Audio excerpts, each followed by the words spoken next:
Hello guys, my name is Saurabh and welcome to my YouTube channel Decoding UPSC. We are going to start with political science, and some of you might be thinking, why political science first? I think political science is the most relevant subjects right now. आप newspaper में read करते होंगे कि ordinances आया है, that's article 123. कब आता है, क्यों आता है, इन सब के बारे में हम पॉलिटिकल साइंस के अंदर ही स्टडी करते हैं. और अगर आपको ये बेसिक्स नहीं पता है तो I don't think you will be able to read newspaper efficiently. Okay, तो स्टार्ट करते हैं पहले चैप्टर के साथ, हिस्टोरिकल बैकग्राउंड्स. बेसिकली हम इसके अंदर पढ़ेंगे कि हमारा कॉन्स्टिट्यूशन जो तैयार किया गया उसके हिस्ट्री क्या थी, कहाँ कहाँ से उसको लिया गया है, उसके बारे में हम स्टडी करेंगे in this chapter. The modern Indian legal framework derives heavily from the history of British rule in India. इसको बेसिकली हम डिवाइड कर सकते हैं. बिगिनिंग जो कि 1765 ट्रीटी ऑफ इलाहाबाद, 1765 में ट्रीटी ऑफ इलाहाबाद हुई थी, जिसके अंदर ये हुई थी बैटल ऑफ बक्सर के बाद. बैटल ऑफ बक्सर हुई थी 1764. बेसिकली ये हिस्ट्री का पार्ट है, बट ये जो बहुत ही डिसिसिव बैटल थी है, इसके अंदर ये जब ब्रिटिशर जीते थे उसके बाद ये ट्रीटी हुई थी, ट्रीटी ऑफ इलाहाबाद. तो यहाँ से बिगिनिंग होती है बेसिकली, और एंड होता है 1857 पे.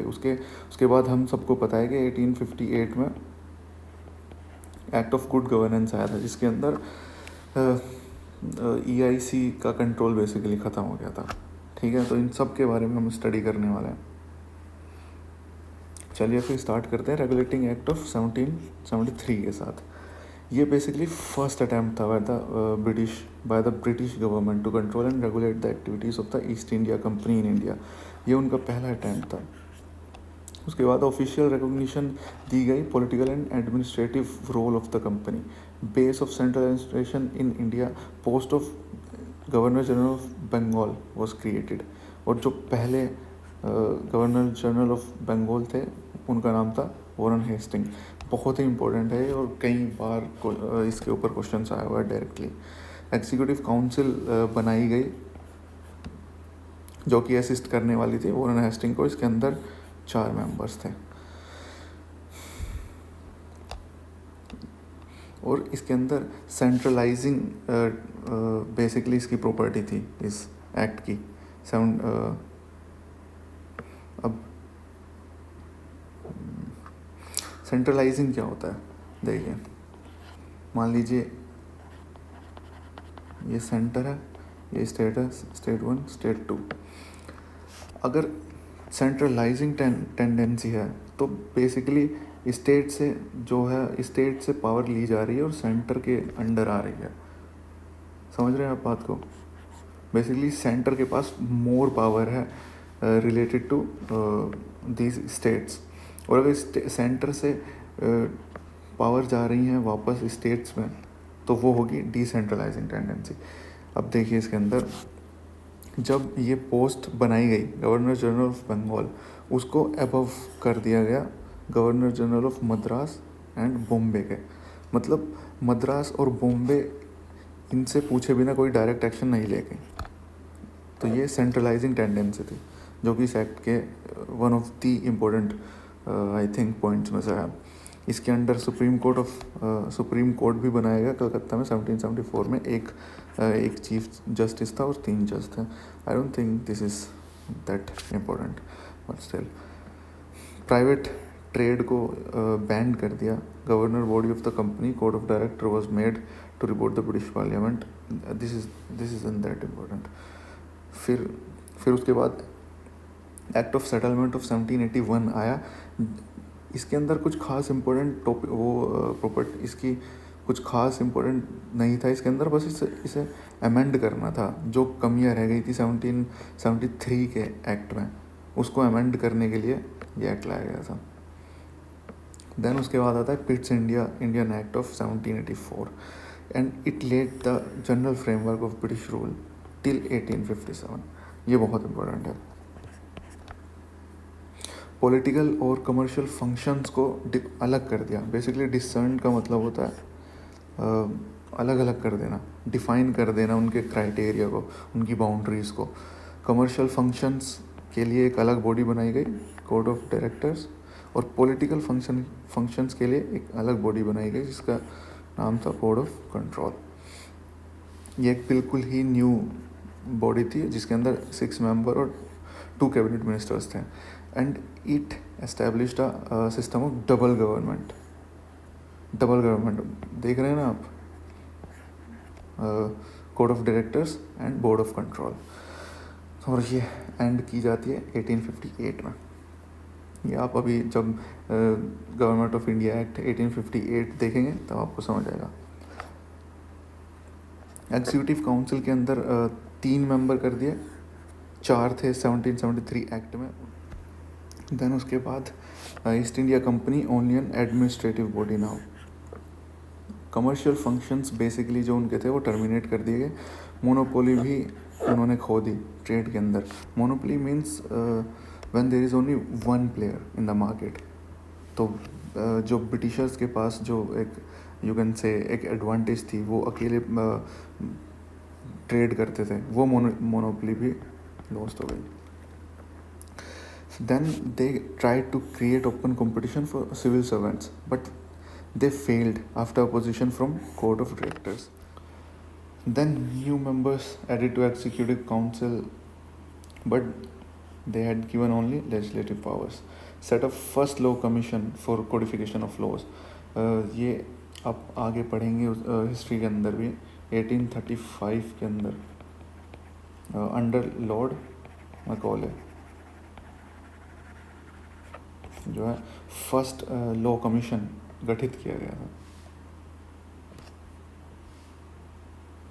देन चार्टर एक्ट ऑफ 1813, ये काफ़ी इम्पोर्टेंट है। अंडर लॉर्ड मिंटो लाया गया था और companies dividend was fixed at 10.5%। जो कंपनी का डिविडेंड होने वाला था उसे फिक्स कर दिया था 10.5% पे। And they renewed EIC's charter for 20 years to freely trade in India. मतलब उन्होंने 20 साल के लिए उनका जो है चार्टर रिन्यू कर दिया था कि 20 साल तक you can trade freely in India. Terminated EIC's policy over trade except in tea and trade with China. Monopoly भी, they lost the monopoly over trade except in tea के अंदर उनकी मोनोपली यहाँ पे अभी भी थी, and when they were trading with China. इन दोनों केसेस के अंदर मोनोपली थी, otherwise they lost the monopoly as well. 1 lakh per annum fund for education. But लेकिन ये कभी भी रियलिटी में नहीं हुआ। मतलब इसके अंदर प्रावधान तो था, लेकिन उन्होंने कभी भी इसको खर्च नहीं किया एजुकेशन के ऊपर। क्यों नहीं किया ये बेसिकली हम हिस्ट्री में पढ़ेंगे। लो, उसके पीछे कई सारे रीजंस थे। They didn't want Indians to to be educated, otherwise वो फिर उनके अगेंस्ट में होते और and it will be really difficult for them to, मतलब शासन करना उनके लिए काफ़ी डिफ़िकल्ट हो जाता। फिर local government empower to levy some taxes. Local government को पावर दे दी गई कि वो लिवाई कर सकते हैं some taxes. It empowered local government to tax people. यही सेम पॉइंट है। Then charter act of 1833। Why in 1833? Because 20 साल तक के लिए उनको चार्टर गिवन था ऑलरेडी, और इसके अंदर बोला गया था कि 20 साल के बाद रिन्यू करेंगे चार्टर। तो 20 साल के बाद 1833 में फिर रिन्यू करते हैं। इसको सेंट हेलेना एक्ट भी बोलते हैं। इसके अंदर भी सेंट्रलाइजिंग टेंडेंसी थी, अभी मैंने आपको बताया, और ये सेंट्रलाइजिंग टेंडेंसी 1773 से स्टार्ट हो गई थी। आपको you have to connect these things, otherwise you won't be able to remember them, and you won't be able to recall them in the examination hall. Then GGB यानी कि Governor General of Bengal made Governor General of India, and the first Governor General of India was Lord William Bentinck. 1828 से 1835 created a Government of India legislative power now only with GGI. ये देखिए, ये this is what I was talking about when I said centralising tendency. अब इसके अंदर भी centralising tendency आ गई. Governor general of India के अंडर में आ गए governor general of Bombay and governor general of Madras. तो ये फिर से सेंट्रलाइजिंग टेंडेंसी थी इसके अंदर जो 1833 में थी. Now here comes charter act of 1853. I think it is very very important for examination point of view. ये डलहौजी के कार्यकाल के अंदर आया था. Separated executive and legislative functions of the government. Executive and legislative. Executive मतलब, लेजिस्लेटिव मतलब law making, executive मतलब डिसीजन मेकिंग. बेसिकली इन दोनों फंक्शंस को भी सेपरेट कर दिया गया चार्टर एक्ट ऑफ 1853 के अंदर. एक created a legislative council just like a mini parliament. Lok Sabha and Rajya Sabha parliament. 6 member थे इसके अंदर.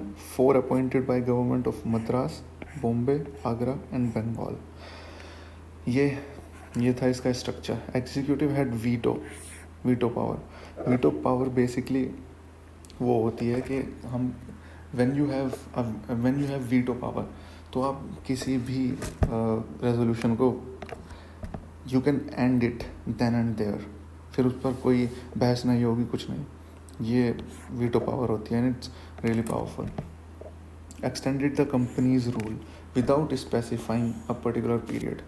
अभी तक क्या हो रहा था, चार्टर एक्ट ऑफ 1813 में हमने देखा कि उन्होंने पीरियड डिफाइन किया था फॉर 20 ईयर्स. बट 1853 में ऐसा उन्होंने कुछ नहीं बोला, स्पेसिफिक पीरियड डिफाइन नहीं किया. Companies rule can be terminated whenever bye the British parliament. Company का रूल कभी भी टर्मिनेट किया जा सकता था ब्रिटिश पार्लियामेंट के द्वारा. Open competition for selecting civil servants. 1854 के अंदर मैकॉले कमेटी भी बनाई गई इंडियन सिविल सर्विसेज के regard. And that's it guys. ये चैप्टर थोड़ा ज़्यादा लेंथी ना हो जाए, ये वीडियो थोड़ी लेंथी ना हो जाए, इसलिए इसको 2 पार्ट में लेकर आने वाला हूँ. And if you like the video please do subscribe to the channel and please hit the like button on the video. Thank you very much.